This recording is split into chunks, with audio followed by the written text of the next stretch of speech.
Sometimes Allah removes people from your life because He heard conversations that you did not hear.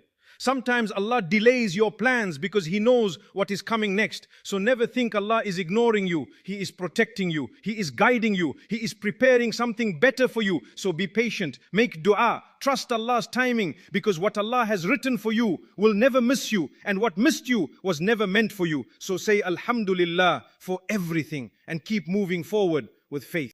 Do not be sad about what you lost. Maybe Allah removed it to save you. Do not be sad about delays in your life. Maybe Allah is preparing something bigger for you.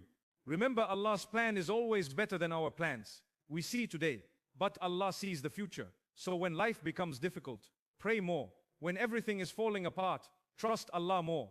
And when you feel alone, remember Allah is always with you. So be patient. Your time will come. Your dua will be accepted. And your life will change when Allah says kun fayakun.